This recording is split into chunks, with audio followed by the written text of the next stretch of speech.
Joe here, and Finn, and Squeechmo. They're all over. We're going crazy. Yes, we are. Okay, so got a beer here. I did not do a brewing of this video. Well, I guess I should say, let's start over here. Well, it's pretty much Thanksgiving now, so we've got, I haven't done any videos for a while that haven't been haunt related, so we're going to be doing a brewing video here. And where I was going with that is I didn't actually do a brewing video of this, but I'm going to do a taste test for you. This is actually Baz's Pumpkin Ale, but I switched out the Pale Ale for Maris Otter, and then I went with Yeast 1098 rather than Nottingham. So just a couple changes there. You can see it's a really, really rich, dark orange color. I mean, it's almost like a red. You know, it's beautiful. And you get a ton of spices in the nose. Oh gosh, so good. I'm glad that there's just a little bit left now, so we can have it on Thanksgiving. But and this beer's not where I was going with that part of it. But where I'm going with this is that it's actually a brew day. I got some grains to try out from one of our distributors, so I'm going to be doing basically a Vienna Lager, but I'm going to be not lagering. I'm going to be cool fermenting it, doing it as an ale, so kind of a mock Vienna Lager. It is 10 pounds of Avant-Garde Vienna, 1 pound of Caramunic 2. We're going to go with Tettnang, and I believe I picked Hallertau hops with that one. And then 2 vials of White Labs 090.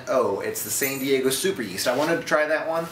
Supposedly it's just like 001, except ferments faster and flocks out harder, so I'm happy to give that a try. It'll be fun. Yeah, so we're going to be doing that. It'll be actually an all-grain video. Not super duper informative. If you're new to the channel, check out some of my other all-grain videos. I do have several where I go step by step and sort of explain everything here. This one's going to be more of a whirlwind tour, just saying, hey, Joe's not dead. He's not stuck in the haunted house anymore. As you can see, it's freezing cold outside. And got a little bit of pumpkin ale here. Thanksgiving is upon us. Halloween was awesome. If you haven't checked out those videos, again, pop back. It was a lot of fun this year. So, yeah, I guess without further ado, let's drink some. Ooh, so good. So good. I put a little more clove in it than most people probably would, and I love it. Let's get to drinking. Let's get to brewing. Okay, here we go.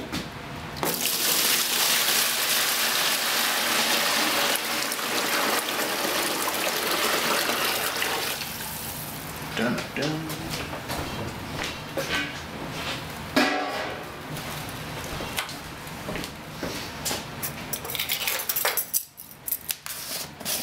Get our 5-2 here in.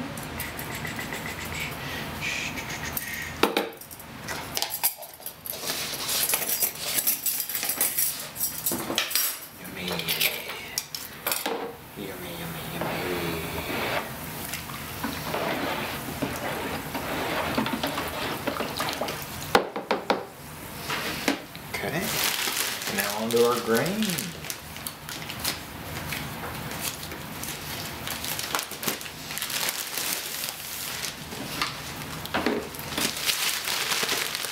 Let's shoot that over there.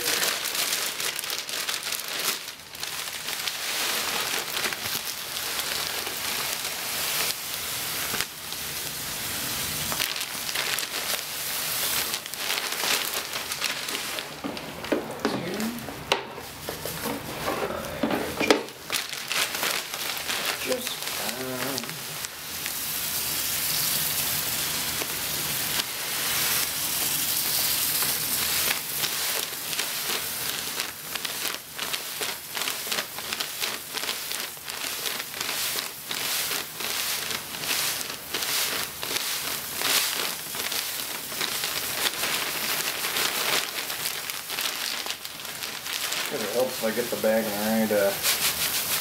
I'm holding it right.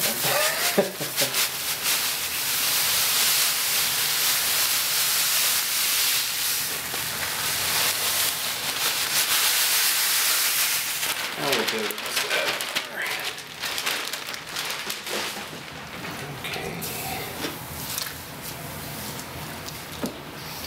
say it looked like it was getting good and evenly wet there as I was just pouring it in. So can't beat that. I'm gonna go ahead and get this in here.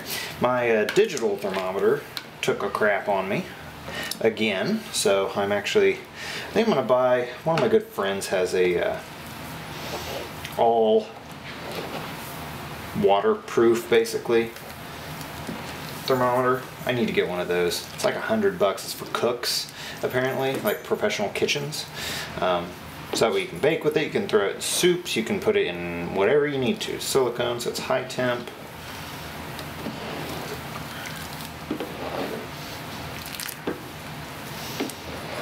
And we're just going to keep stirring because it looks like, according to this, we're about 2 degrees over temp, which isn't a problem given how chilly it is out. So we're shooting for 150 on this one, sitting at 152. So I may actually just make sure everything's doughed in here. Get it dirt in. Because it is cooler in the house, so you know what I think when they set that there. If it's still at 152, I think I'm just going to actually close it up. Because if there's going to lose, you know, a degree or two over the course of the next hour, hour and a half, however long I decide to go with it.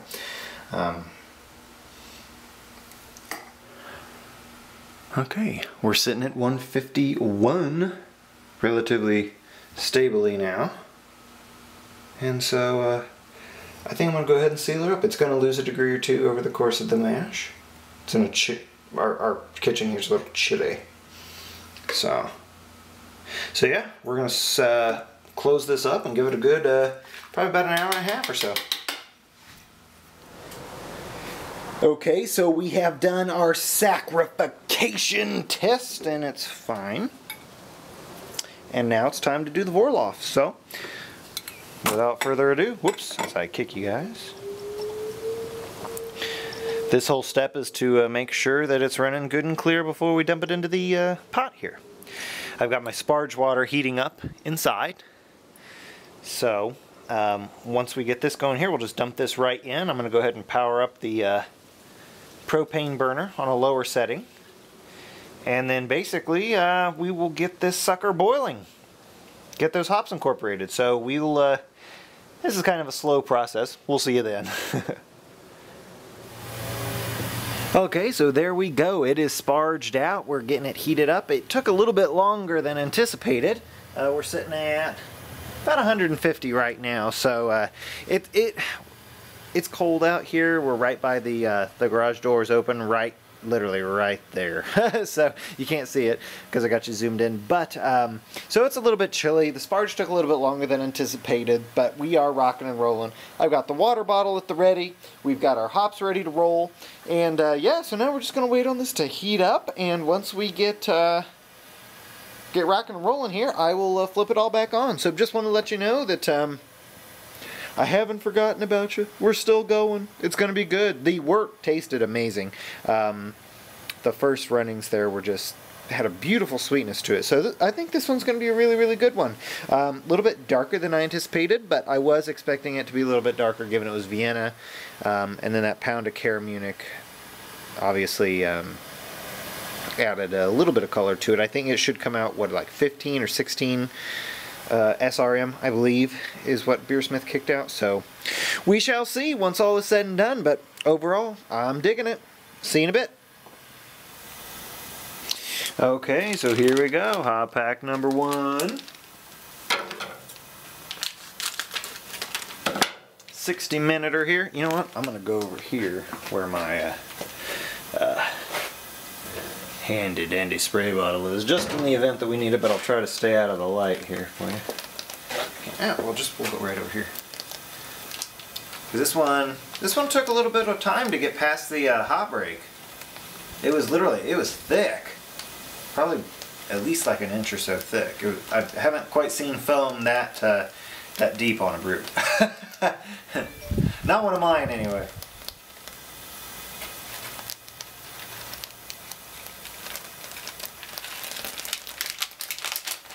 Groovy. Ah, Hallertau. Gotta love that one. So delicious. Alrighty, so now we're going to start the timer. Here we go, T-minus 1 hour. I have had it going with that big of a hot break and stuff, and I didn't know if Vienna needed, you know, like a 75-minute boil or so. So it's been boiling for about 20 minutes now. We'll do another hour, so it's going to end up right around that 80-minute mark. So 80, 90 minutes, somewhere around there. I did actually lose track of when I started this boil. I was just, that foam took forever to get down. So alrighty, T-minus 1 hour, and we're going to be back in half an hour for a mid edition of some Tettnang. So we'll see you then. Alrighty, we are half an hour in. Time to add in our Tettnang. So here we go. Oops, you know, I'm going to switch sides here and grab my sprayer if need be.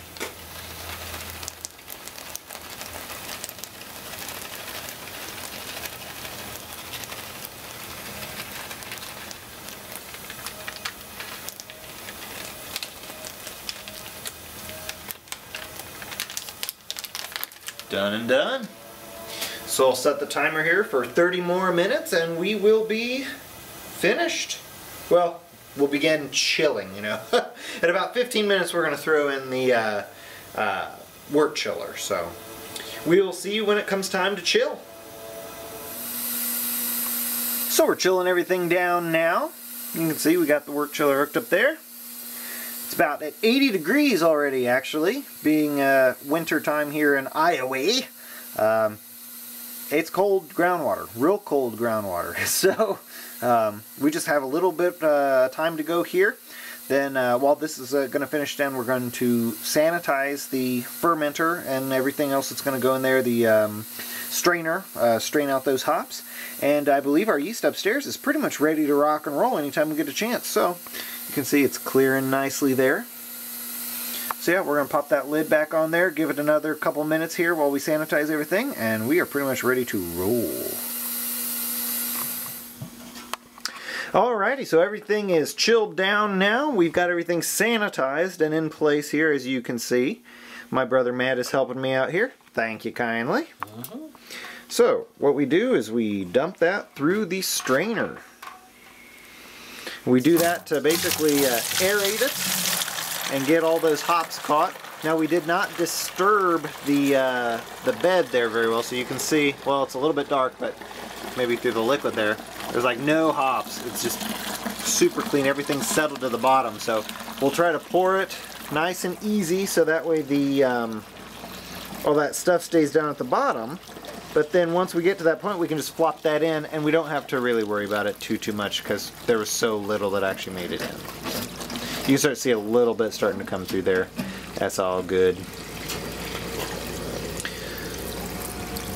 Foam! Delicios. Okay. Holy crap. That sucker's foaming like mad. Yummy. So you can see there. Lots of hops. Smells real good.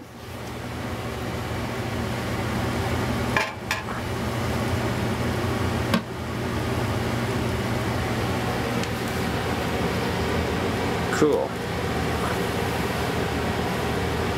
You know, while he takes care of that, I'm gonna go. I don't think we sanitized our spoon, so I'll be right back, YouTube. As exciting as this is, sludge. Okay, so we're back. Sanitized mash paddle in hand there. Very good. And you can see Matt actually was able to get most of that wort out there, just letting gravity do its thing. You know, with enough time, it'll happen. So we can actually, you just throw that in the pot there, Matt. We gotta wash all that anyway. So, a little bit made it through there, not too bad. Matt's gonna give it a bit of a stir now, see if we can knock down some of that foam. Oh wow, that's actually pretty full. Superb.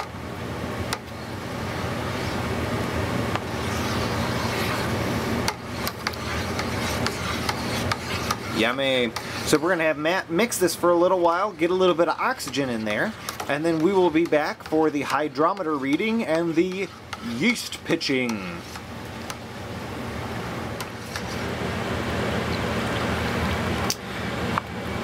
Okay, so Matt's been whipping the batch there for a little while, and I sanitized our pipette and have pulled a sample here. Matt is taking a reading as of right now. Let me get down in here. Cool.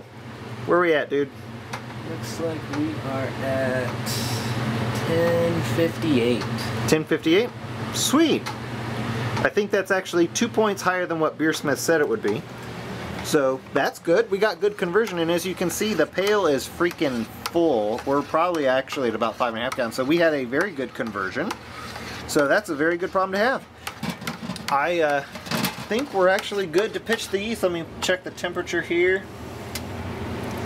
Looks like it's sitting right at about 70, 71. So just looking on the little liquid crystal thermometer there. So I think we're good to pitch the yeast, man. Alright. I'll take the refractometer there. I found that I'm really digging the refractometer for the initial gravity. Just, you know, 2 drips and you're done, you know. They're very accurate. I actually just calibrated that one with some RO water. And yeah, it's they're quick, they're fast, they're very accurate. Can't beat that. So we have got 2 vials here of the San Diego Super Yeast. It's White Labs WLP090. I've actually never used this one before, so it should be a good trial here. Like I said, it was supposed to be a Vienna Lager, but I'm running out of kegs, so I was like, well, let's speed it up a little bit. And Matt's going to show you now here how to open one.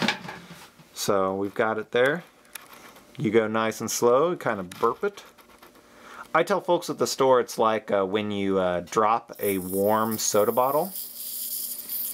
Let's see if we can get in there to see if the yeast goes crazy. I'm zoomed in too far. There we go. Cool. Nothing too crazy. Very good. In it goes. And we're doing 2 vials because I didn't want much yeast propagation going in there. I really want them just to get going. And yeah, I know I could have done a starter for that. But I actually came up with this recipe 10 hours ago. It was early this morning.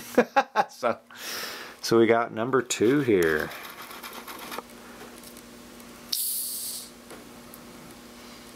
I've got a couple bubbles on this side. Yeah, not too bad. Good. Oh, there it goes. Yep, you can see it's starting to go. So yeah, rip that sucker off and dump her.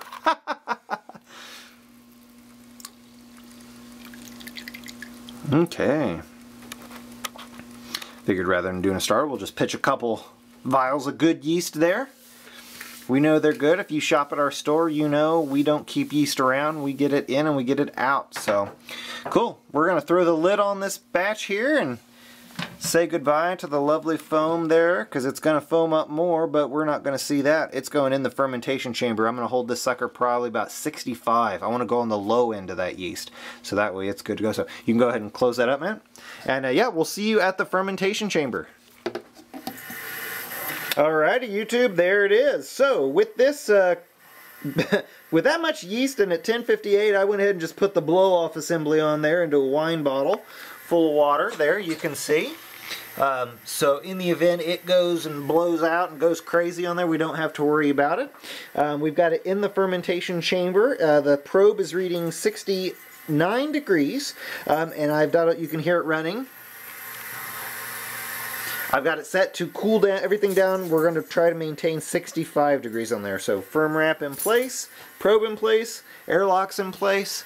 Everything is looking good to my standards. So without further ado, we will bid you adieu, and we're going to see you in, gosh, let's see, we'll do 2-week primary on this one and then check to see if it needs secondary. If it does, several week secondary, at least 2, maybe probably 4, and then we'll go ahead and keg that bad boy up. So my hope is to have this by the end of, oh, Squeegemo's helping.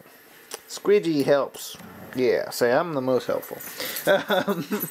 We're going to aim to probably crack this one, I don't know, maybe January, maybe for the new year or so. So it's going to be a while, but I want it to really smooth out. So cheers, YouTube. Thanks for watching, and we will catch you around. 17.